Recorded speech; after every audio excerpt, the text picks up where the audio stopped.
নমস্কার, আমি আচার্য অভিজিৎ আপনাদের মাঝে আবার উপস্থিত একটা ভিডিও। এই ভিডিওটা মূলত পিতৃদোষের উপর, যেহেতু এখন শ্রাদ্ধপক্ষ চলছে বা পিতৃপক্ষ চলছে।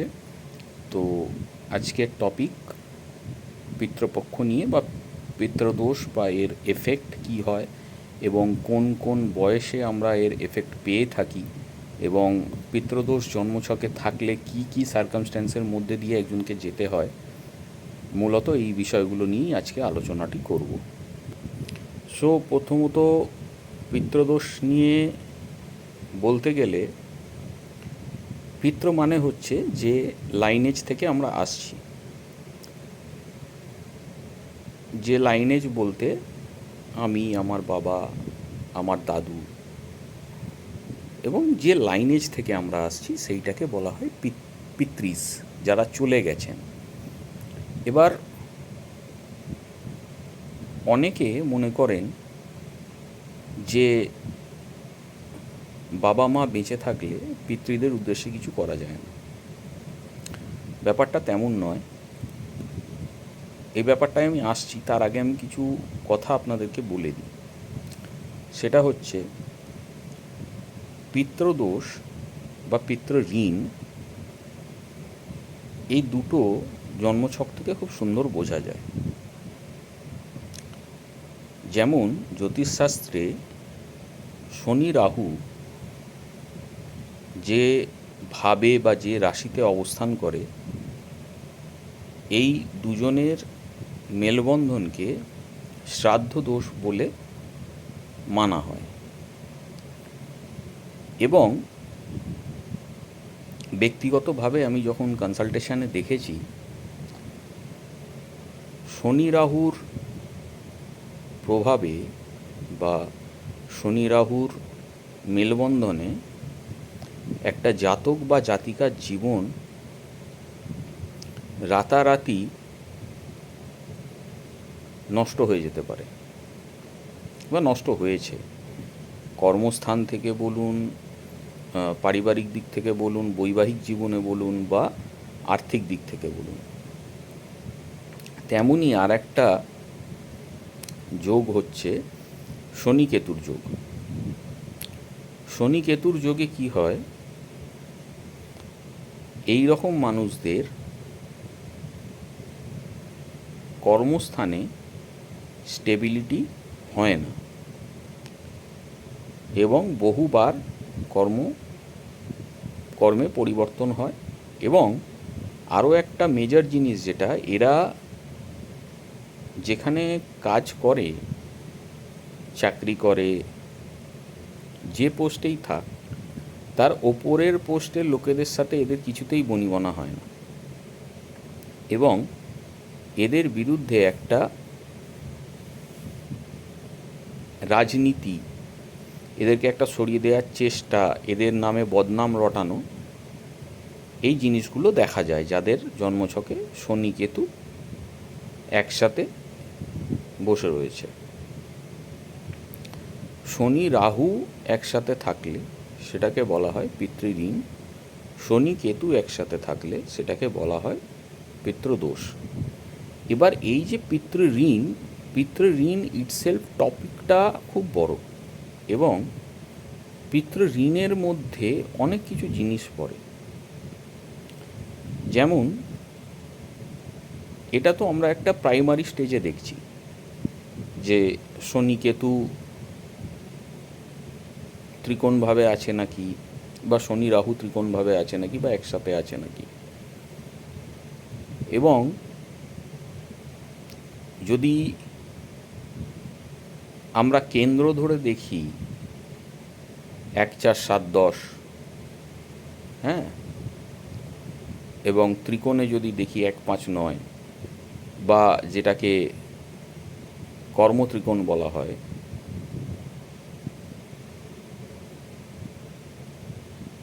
2, 6, 10, এই ত্রিকোণ ভাবগুলোতে যদি শনি রাহু বা শনি কেতুর অবস্থান থাকে, তাহলে এটাকে পিতৃঋণ বা পিতৃদোষ বলে আমরা ধরে নিয়ে থাকি। এবং কিছু কিছু বিশেষ গ্রহের অবস্থান আছে যে অবস্থানগুলোতে পিতৃঋণ বা পিতৃদোষের পূর্ণ ফল জাতক বা জাতিকা পেয়ে থাকে, সেইগুলোর মধ্যে কিছু আপনাদের সামনে আমি আজকে বলবো, এবং কোন কোন এজে পিতৃঋণ বা পিতৃদোষ এফেক্ট করবে সেই জিনিসটাও বলবো। যেমন 3টে গ্রহ রাহু, শনি এবং শুক্র, এই 3টে গ্রহের মধ্যে যে কোনো গ্রহ যদি সিংহ রাশি বা পঞ্চম ভাবে অবস্থান করে থাকে, সেই ক্ষেত্রে পিতৃদোষ তৈরি হয়।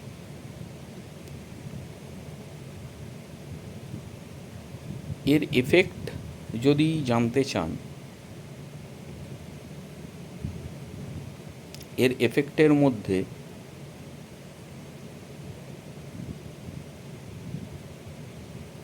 বাড়ির বেডরুমে বা কিচেনে, সিলিংয়ে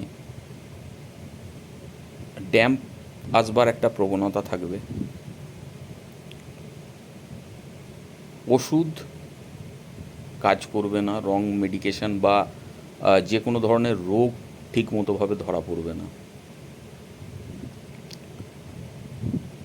শুক্র পঞ্চম ভাবে বা সিংহ রাশিতে যদি থাকে, এই সব মানুষদের না কোনো দিন দেখতে পাবেন না কোনো কাজ একটা পয়েন্টে গিয়ে এরা শেষ করতে পেরেছে। কাজ, সম্পর্ক যাই বলুন, এদের একটা ইনকমপ্লিটনেস এদের মধ্যে দেখা যায়। এটাও একটা পিতৃদোষের এফেক্ট। মেনলি এই 3টে গ্রহর মধ্যে কেউ যদি পঞ্চম ভাবে বা সিংহ রাশিতে অবস্থান করে, সেই ক্ষেত্রে রবি গ্রহ অ্যাফ্লিকশানে চলে আসে, মানে রবি গ্রহ তার পূর্ণ ফল দিতে পারে না। অবশ্যই এর মধ্যে আরও অনেক কিছু জিনিস বিচার করবার রয়েছে, আমি জাস্ট আপনাদের একটা ওভারঅল ভিউ দিচ্ছি। তবে হ্যাঁ, গ্রহের দিকবল যাই হোক, গ্রহের স্থান বল যাই হোক, গ্রহের উচ্চস্থ বা নিচস্থ অবস্থান যাই হোক, বন্ধু রাশিতে বসে থাকুক, মিত্র রাশিতে থাকুক বা শত্রু রাশিতে থাকুক, যেটাই হোক, এই 3 গ্রহের যদি পঞ্চম ভাব বা সিংহ রাশিতে অবস্থান থেকে থাকে, সেই ক্ষেত্রে পিতৃদোষের ফল কিন্তু পাবেন আপনারা। সেম যদি কারুর জন্মছকে শনি বা রবি একসাথে যখন থাকে, সেটাও পিতৃদোষ,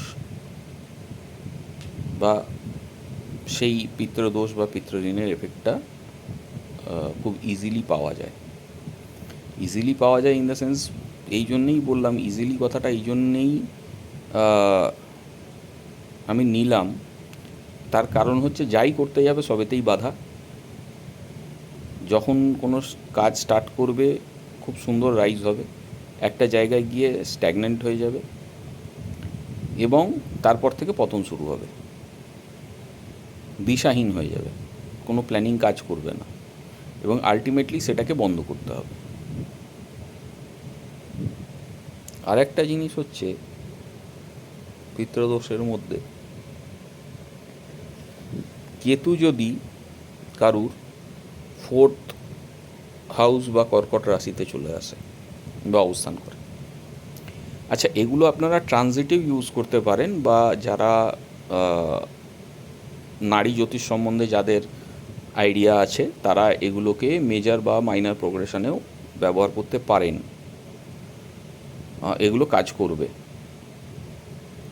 তো কেতু যদি কারুর কর্কট রাশি বা চতুর্থভাবে চলে আসে, সেক্ষেত্রেও পিতৃদোষের এফেক্ট দেয়, তখন চন্দ্র অ্যাফ্লিক্টেড হয়ে যায়। এবং প্রবলেমটা কি আসে সেক্ষেত্রে? প্রবলেম মায়ের সাথে আসে। বাড়িতে এরা খুব ফ্লেক্সিবল থাকবে না, বাড়িতে এরা শান্তি পাবে না, বাড়ি নিয়ে সর্বসময় একটা এদের মনের মধ্যে অশান্তি থাকবে। এবং এরা বাড়ির লোকের সাথে বা বাড়িতে যতটুকু কাজ চালানোর জন্য দরকার বা প্রয়োজন, তার বেশি এরা কিছু করবে না বা কথাও বলবে না। এটা কেতু যদি কর্কট রাশি বা চতুর্থভাবে অবস্থান করে, সেই ক্ষেত্রে এই ফলগুলো আপনারা পাবেন। আচ্ছা, বুধ যদি কারুর লগ্নে বা অষ্টমে থাকে, বা মেষ বা বৃশ্চিক রাশিতে থেকে থাকে, অবস্থান করে থাকে, লগ্নে বা মেষ রাশিতে বুধ থাকলে এদের জীবনে আকস্মিক বদনামি আসে। আকস্মিক বদনামি হঠাৎ কোনো কিছুতে এরা জড়িয়ে পড়ে এদের নাম খারাপ হয়ে যায়। এবং অষ্টম ঘরে যদি বুধের অবস্থান হয় বা বৃশ্চিক রাশিতে যদি বুধের অবস্থান হয়, সেক্ষেত্রে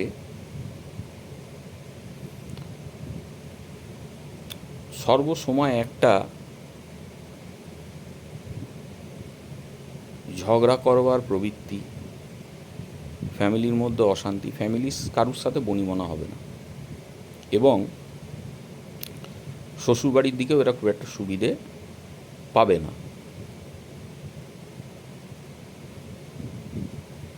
এদের সাথে যে কোনো রকমের আগুনের সমস্যা বা আগুন নিয়ে কোনো রকম অ্যাক্সিডেন্ট, আগুন দ্বারা কোনো রকম অ্যাক্সিডেন্টে এদের ক্ষতি হতে পারে।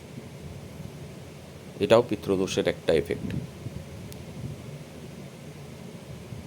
এবং আরেকটা জিনিস, অষ্টম ভাবে বা বৃশ্চিক রাশিতে যদি কারুর বুধ থেকে থাকে,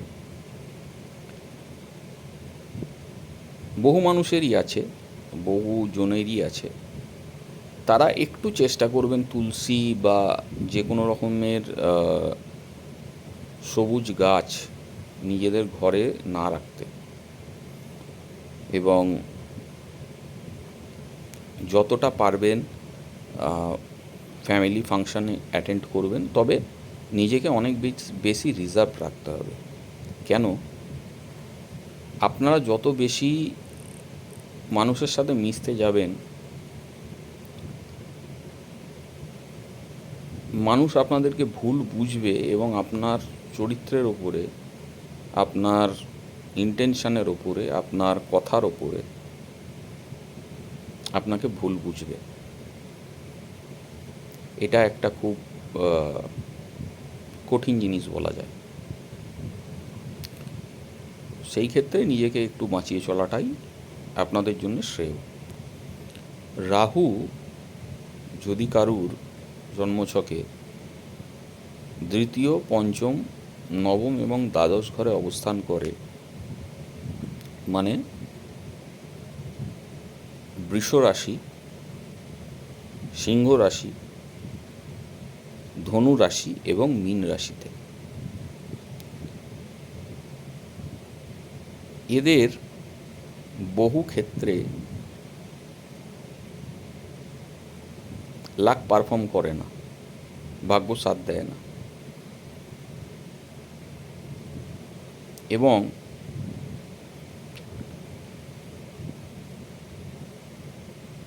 এদের পরিকল্পনা বা প্ল্যান এরা ঠিকঠাক মতো সেটা সফল করতে পারে না। বহু মানে বাধার মধ্যে দিয়ে এদেরকে জীবন অতিবাহিত করতে হয়। প্রতিটা পদক্ষেপে এদের বাধা। এটা মেনলি রাহুর এই অবস্থান মেনলি অ্যাফ্লিক্ট করে বৃহস্পতিকে। এইগুলো যেগুলো আমি বলছি, এগুলো আপনারা পরাশরীয় জ্যোতিষ, নারী জ্যোতিষ, কেপি সবেতেই এই রুলগুলো আপনারা অ্যাপ্লাই করতে পারেন, কাজ করবে। যারা জন্ম ছক খুলে বসে আছেন তারা অবশ্যই খুলে দেখুন, এই রুলগুলো কাজ করবে আপনাদের চার্টে। রবি যদি কারুর দ্বিতীয় ভাব বৃষ রাশি বা সপ্তম ভাব তুলা রাশিতে অবস্থিত থাকে, এরাও পিতৃদোষের আন্ডারে আসে। কি করে? প্রথম কথা, এদের পরিবারে কেউ একজন বিধর্মী থাকবে। বিধর্মী মানে সে অন্য ধর্মকে ফলো করবে। এবার অনেকের মনে প্রশ্ন আসতে পারে, অন্য ধর্মকে কেন ফলো করবে? স্বাভাবিক কথা। এখানে আমরা ঘর বা ভাব কোনটাকে নিচ্ছি? বৃষ রাশি বা দ্বিতীয় ভাব, তুলা রাশি বা সপ্তম ভাব, দুটো ঘরেরই মালিক শুক্র। শুক্রাচার্যর দ্বারা আমরা অন্য ধর্ম দেখি। উনি একটা স্পেশাল ধর্মকে রিপ্রেজেন্ট করেন। যারা পুরাণ পড়েছেন তারা জানেন ব্যাপারটা। আমি ভিডিওতে সমস্ত জিনিসটা বলে দেওয়া সম্ভব নয়, জাস্ট আমি একটা হিন্ট দিলাম। রাহু থেকেও আমরা অন্য ধর্ম দেখি, বাট রাহু থেকে যে ধর্মটা দেখা হয় সেটা এই স্পেশাল ধর্মগুলো বাদ দিয়ে। এইটার জন্যে মেনলি দেখা হয় শুক্রাচার্যকে। তো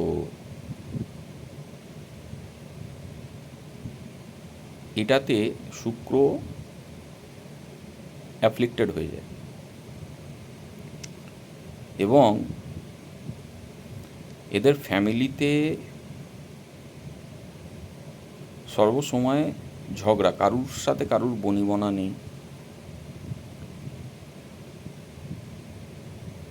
মানসিক দিক থেকে কেউ ফ্যামিলিতে সুস্থ নয়, কেউ কারুকে সহ্য করতে পারে না। খাবার নিয়ে এদের মধ্যে একটা বিশেষ অসুবিধা দেখা যায়, কোনো কিছুতেই এদেরকে সন্তুষ্ট করা যায় না, বা এরা এদের জীবনে খাবার নিয়ে একটা সমস্যা থাকে। কথাবার্তা এবং অ্যাটিটিউড সামনের লোকের সাথে অত্যন্ত খারাপ। সর্বসময় একটা ইগোর বহিঃপ্রকাশ এবং আত্মকেন্দ্রিক। দ্বিতীয়ভাবে বৃষ রাশিতে, সপ্তমভাবে তুলা রাশিতে যদি রবির অবস্থান থাকে, এটা শুক্রকে অ্যাফ্লিক্টেড করে। তেমনি চন্দ্র যদি কারুর দশম বা একাদশভাবে মকর বা কুম্ভ রাশিতে অবস্থিত হয়, সেক্ষেত্রে এদের একটা প্রবলেম হয়। এটা শনিকে ড্যামেজ করে, এটা তো প্রথম কথা। শনি থেকে পিতৃদোষ বা পিতৃঋণ যেটাই বলুন দিয়ে থাকে। এদের প্রবলেম হয় হচ্ছে প্রপার্টি রিলেটেড এবং ফরেন ট্রাভেল রিলেটেড। ফরেন ট্রাভেলে এদের সাথে চিটিং হয়ে যেতে পারে, বা সমস্ত ব্যবস্থা করেও এরা যেতে পারবে না। মোট কথা একটা মোটা অঙ্কের টাকা এদের চিট হয়ে যেতে পারে। তেমনি প্রপার্টিতেও কোনো প্রপার্টি নিয়ে যদি এরা কেস করে থাকে, কোনো কিছু করে থাকে, সেই জায়গায় কি কেস দীর্ঘদিন কেস চলবে, কিন্তু প্রপার্টিটা নিজের করতে এরা সক্ষম হবেন না।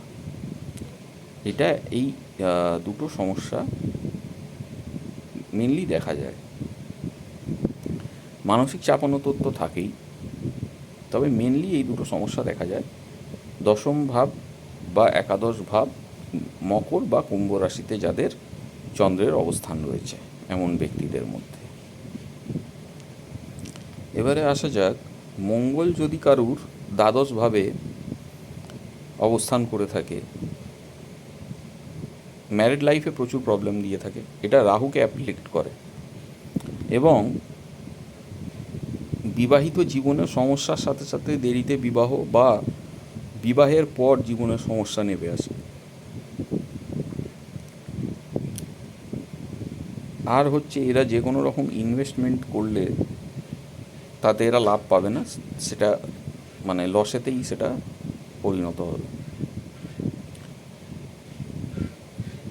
এইগুলো খুব ছোটোর ওপরে আমি করলাম ভিডিওটা, মানে খুব ছোটো মানে আধ ঘন্টা, এখনও আমার অনেক কিছু বলবার রয়েছে। তো এগুলো জাস্ট আপনাদের একটা ওভারভিউ দিলাম। পিতৃদোষ দেখতে গেলে তো অনেক কিছু থাকে, তো অ্যাটলিস্ট এই পজিশানগুলো দেখলে আপনারা বুঝতে পারবেন যে পিতৃদোষ কীভাবে কাজ করছে বা করছে না। তো এগুলো রেজাল্ট দেবে কোন সময়? কারুর যদি বৃহস্পতি থেকে পিতৃদোষ হয়, 16 থেকে 21 বছরে সে রেজাল্ট পাবে। এবং যেরকমটা আমি ভিডিওর মাঝে বললাম, ট্রানজিটে 1-5-9 বা 2-6-10 যখন চলে আসবে, বা 1-4-7-10 মানে কেন্দ্রে যখন চলে আসবে, তখন রেজাল্ট দেয়, খুব সুন্দর রকম রেজাল্ট দেয়। মানে মানুষকে টের পাইয়ে দেবে যে সময় খারাপ কাকে বলে, মানুষকে টের পাইয়ে দেবে। তেমনি রবি থেকে যেটা বললাম, সেটা 22 থেকে 23 বছরের মধ্যে রেজাল্ট দেয়।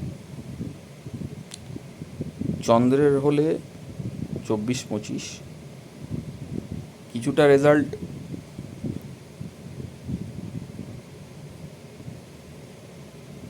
এই যে এজগুলো বলছি, এর হাফ বয়সেও পাবেন এবং এর ডবল বয়সেও পাবেন।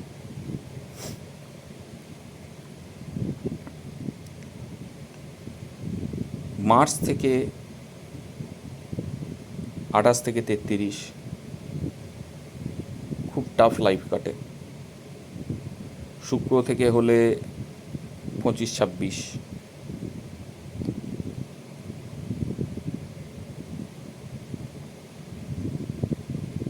বুধ থেকে হলে 33 থেকে 35, শনি থেকে হলে 35 থেকে 41। এই যে 35 থেকে 41 বয়সটা বলছি, অ্যাকচুয়ালি 35 থেকে 41টা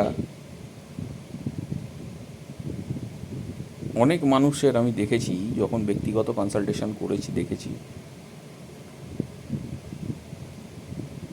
এই বয়সটায় একটা মানুষকে পুরো পিকে নিয়ে গেছে আপ টিল 41। তারপরে রাহু আসছে 42 থেকে 48। এটা নৈসর্গিক দশা ধরে আমি বিচারটা করছি। ওই সময় মানুষের ডাউনফল শুরু হয়, ইনভেস্টমেন্টে লস, বিজনেসে লস, বিজনেসে চিট হয়ে যাওয়া, আকস্মিক পতন, এই জিনিসগুলো হয়ে থাকে মানুষের সাথে। এবং আলটিমেটলি জিনিসটা গিয়ে একটা বড় জায়গা আকার নেয় হচ্ছে কেতুর পিরিয়ডে 48 থেকে 50 আপনি মানুষের থেকে সাহায্য চেয়ে মরে গেলেও সাহায্য পাবেন না, শুধু ব্যাকস্ট্যাবিং পাবেন মানুষের থেকে, শুধু শত্রুতা পাবেন। এটা তো আপনাদের একটা সমস্ত গ্রহ থেকে ওভারঅল আমি একটা মোটামুটি বললাম।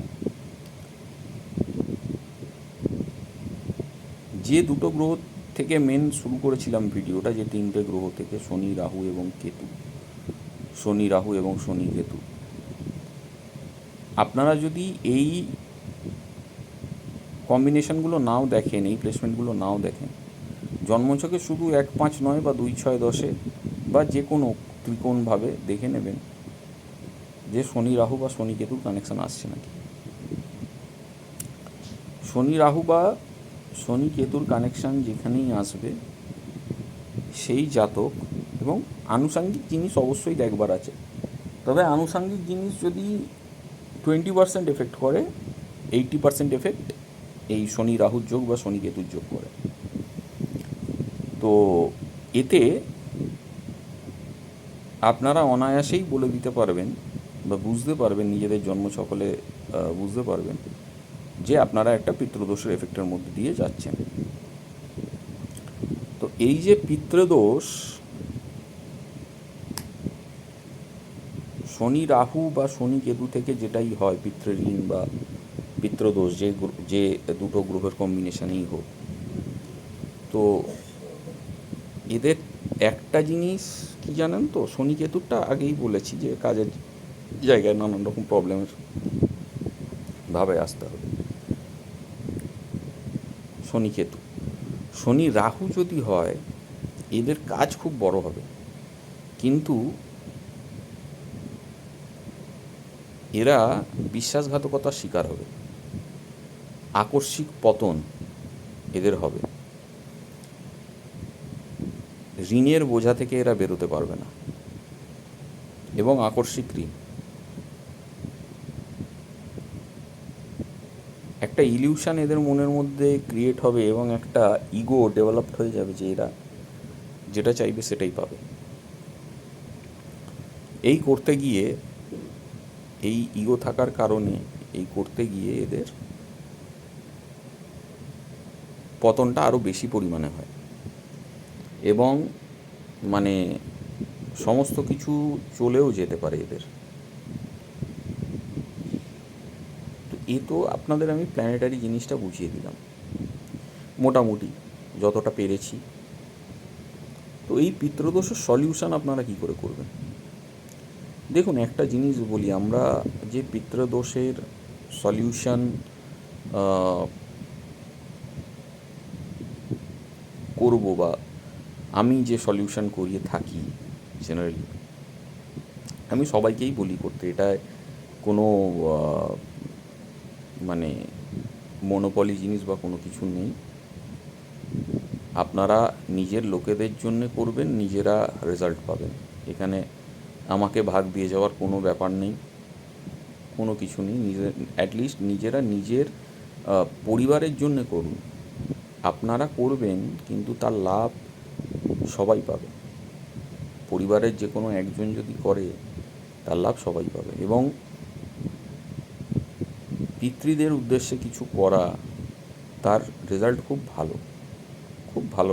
সর্বদা আপনারা, তারা হয়তো আপনাদের খারাপ সময়টা কাটিয়ে দিতে পারবে না, কিন্তু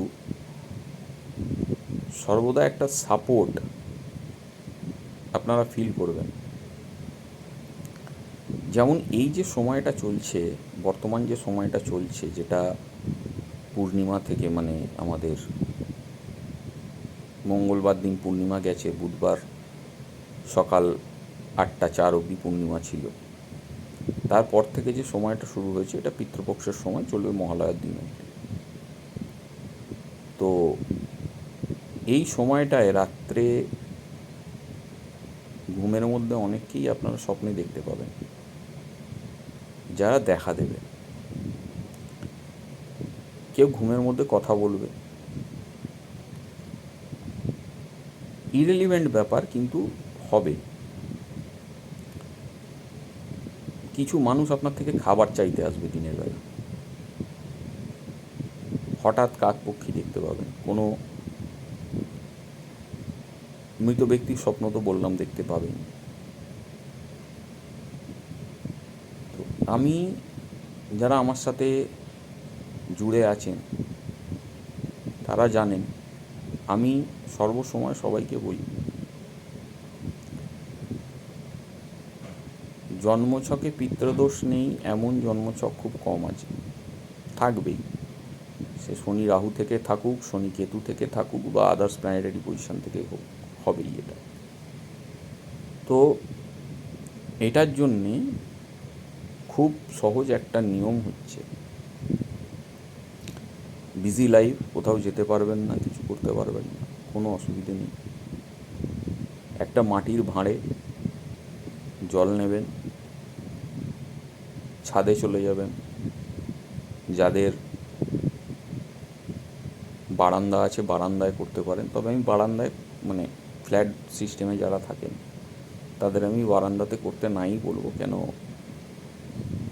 বাড়ির লোক যায় টায়, এই কাজগুলো এমন কাজ, এগুলো করে আসবার পর সেই জায়গায় অ্যাটলিস্ট ওই রাত্রিটা যাওয়ার দরকার নেই। আপনারা কোনো অশ্বত্থ গাছের তলায় করতে পারেন।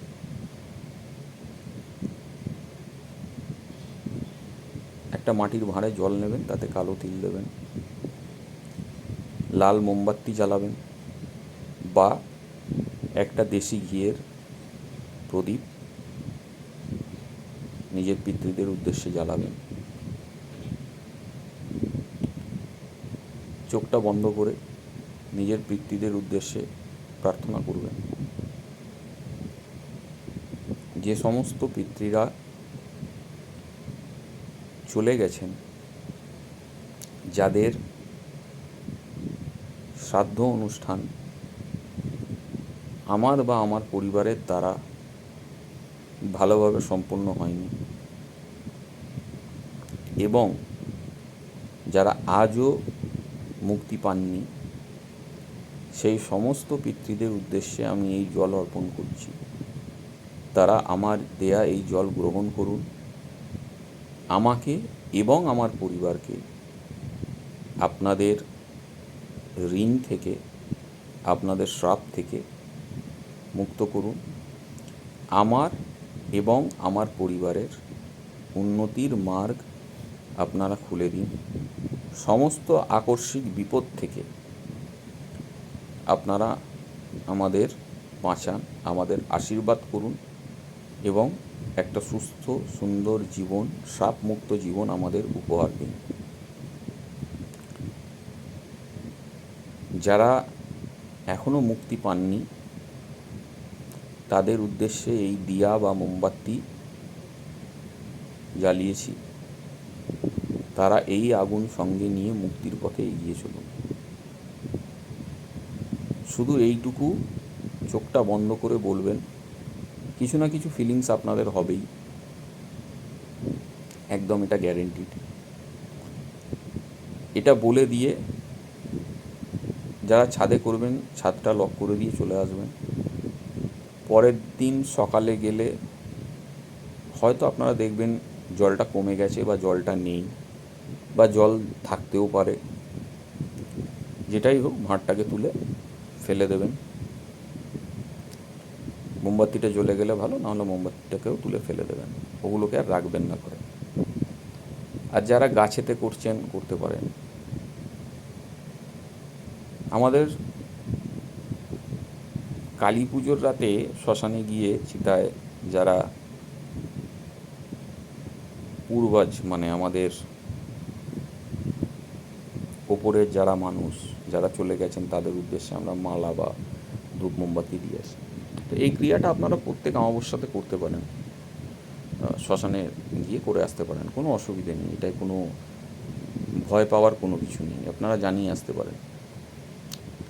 এগুলো খুব লাভদায়ী। তবে হ্যাঁ, একটা জিনিস বলি, এই যে কাজটা এটা করবেন যখন, কেউ কেউ রেজাল্ট খুব তাড়াতাড়ি পেয়ে যায়, কারুর ক্ষেত্রে রেজাল্ট 3 মাস লাগে, তবে ম্যাক্সিমাম ক্ষেত্রে 3 মাসের মধ্যে রেজাল্ট পাওয়া যায়। যারা এই কাজটা করতে পারবেন না তারা অ্যাটলিস্ট নিজের পিতৃদের উদ্দেশ্যে ফল কিনে মন্দিরে দিয়ে দিন, গরিব দুঃখীকে দিয়ে দিন। যে কোনো রকমের দান নিজের পিতৃদের উদ্দেশ্যে অমাবস্যার দিনে করুন। অমাবস্যার দিনে যেটা দান করবেন সেটা ডাইরেক্ট পিতৃদের কাছে যায়। দেখুন, আমরা তো তার লাইনেজ, তাদের লাইনেজ। আমরা করছি নিজের লোকের জন্য। এরকম নয় যে ব্যাপারটা আপনি আপনার পরিবারের জন্য করছেন, সেটা আমার কাছে চলে আসবে বা আমার পরিবারের কাজে লাগবে। করবেন আপনি, কিন্তু পরিবারের সবাই আশীর্বাদ পাবে।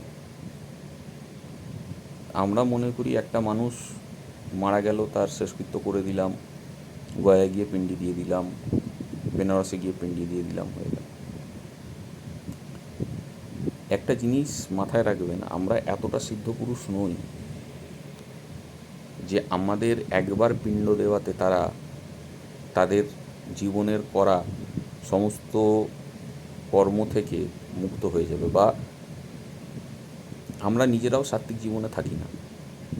তো সেই জায়গা থেকে আমরা যে এই জিনিসগুলো নিজেদের মনের মধ্যে ডেভেলপ করেছি না, এটা আমাদের ভুল। নিজের দোষ বলতে তো কোনো অসুবিধে নেই। আজকের ডেটে আমি তো নিজেকে সাত্ত্বিক মনে করি না। হ্যাঁ, আমি জীবনে অনেক কিছু চেঞ্জ করেছি, সেটা ফর অ্যাস্ট্রোলজিক্যাল পারপাস।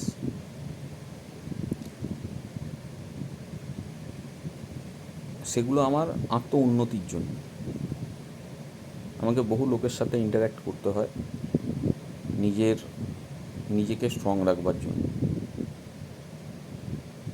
কিন্তু নিজের পিতৃদের জন্য যদি আমরা এইটুকু জিনিস করতে পারি, এটা 5টা ফল,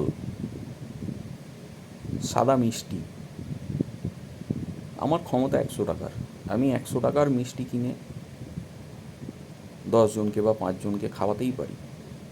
5টা ফল কেনার আমার ক্ষমতা, 5টা ফল কিনে আমি কোনো গরিব দুঃখীকে দিতেই পারি।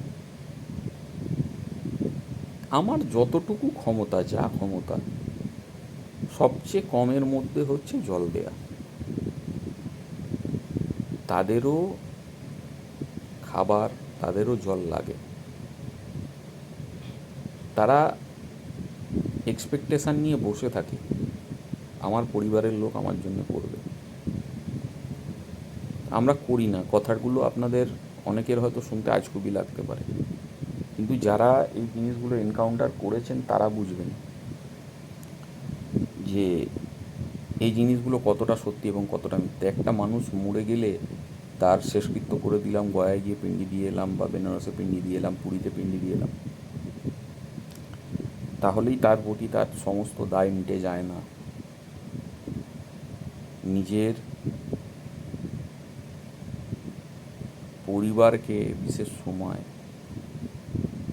নিজের লাইনেজকে বিশেষ সময় মনে করা দরকার। তো আমি সবাইকেই বলি, প্রতি অমাবস্যায় চেষ্টা করবেন কিছু না কিছু দান করবার। না পারলে অ্যাটলিস্ট নিজের বাড়ির ছাদে হোক, কোনো ফাঁকা জায়গায়, অশ্বত্থ গাছের তলায় হোক, গিয়ে এই কাজটা করে আসবেন। এতে আপনারা লাভবান হবেন, এতে কোনো ক্ষতির কিছু নেই। আপনারা করে দেখুন, করে দেখলে বুঝতে পারবেন যে একটা হেল্পিং হ্যান্ড অলওয়েজ আপনাদের পেছনে আপনাদের সাপোর্ট করে যাচ্ছে। এখানে কোনো লুকোচুরি বা কোনো কিছুর কোনো অবকাশ নেই। হ্যাঁ, আমি বারবার একটা জিনিস বলছি, আপনারা এমন কিছু আশা করবেন না আপনারা ঋণের বোঝার মধ্যে আছেন, তারা আপনাকে রাতারাতি ঋণের বোঝা থেকে বার করে দিতে পারবে। অলৌকিক কোনো জিনিস হবে না। তবে হ্যাঁ, জীবনে যদি আপনি মনে করেন আপনি কিছু এক্সপিরিয়েন্স করতে চাইছেন, জীবনে যদি আপনি মানে এমন কিছু জিনিস চাইছেন যেটা সবার থেকে আলাদা, এনাদের মধ্যে এমন শক্তি আছে, এরা কিন্তু করে দিতে পারে। করে দেখুন না। একটা জল তো বাড়ির অ্যাকোয়াগার্ড থেকে নেবেন, বা একটা 10 টাকা দিয়ে জলের বোতল কিনবেন, একটা ভাঁড় কিনবেন 10 টাকা দিয়ে, আর হয়তো 1-2 টাকার তিল কিনবেন। 20-22 টাকা খরচা। আমরা কত কিছুর পেছনে 20-22 টাকা খরচা করে দিই। 20-22 টাকা একটা দিন খরচা করা এমন কিছু ব্যাপার না। একটা মোমবাতি কিনবেন 5 টাকা, 30 টাকার মধ্যে আপনাদের মিটে যাবে। 30 টাকা খরচা করা একটা দিন কোনো ব্যাপার না। করে দেখুন না। তবে হ্যাঁ, আরও একটা জিনিস বলে দিই, যারা করবেন বা যারা করেন তাদের তো এক্সপিরিয়েন্স হয়ে গেছে, তারা এখন ইউজ টু ইট। এটাই হয়ে গেছে। যারা করবেন তারা মনে জোর নিয়ে করবেন। এই কারণেই বলছি মনে জোর নিয়ে করতে, তার কারণ হচ্ছে এই যে ক্রিয়াটা, এটা যখনই আপনি করবেন, আপনি কি করে বুঝবেন যে আপনি সাকসেস হচ্ছেন? আশপাশের মানুষ আপনার কাছে আসবে যারা মারা গেছেন। আসবেন ইন দ্য সেন্স স্বপ্নে তাদের দেখতে পাবেন। তাদের আসার মানেই হচ্ছে এটা, তারা আপনার থেকে জল চাইতে আসছে। এটা একদম কনসেপ্ট ক্লিয়ার করে নিন, করুন, নিজেরা করে দেখুন। আমি নিজের স্বার্থে বলছি না, আমি আপনাদের স্বার্থে বলছি। আপনারা করে দেখুন, আপনাদের উন্নতিই হবে, আপনাদের কোনো অবনতি হবে না। বিশেষ করে এই যে শ্রাদ্ধপক্ষ চলছে এখন, পিতৃপক্ষ চলছে এখন, এই সময়টা চেষ্টা করুন রোজ করা গেলে, বা একটা দিন যদি একটু আপনারা গরিব দুঃখীদের খাওয়াতে পারেন, অবশ্যই চেষ্টা করুন। আজকের মতো ভিডিওটা এখানেই শেষ করলাম। ভিডিওটা অনেকটাই বড় হয়ে গেল। ভালো লাগলে একটা লাইক, শেয়ার, সাবস্ক্রাইব করে দেবেন, কমেন্টে অবশ্যই জানাবেন। আজকের মতো ভিডিওটা এখানেই শেষ করছি। ভালো থাকবেন সবাই, ধন্যবাদ।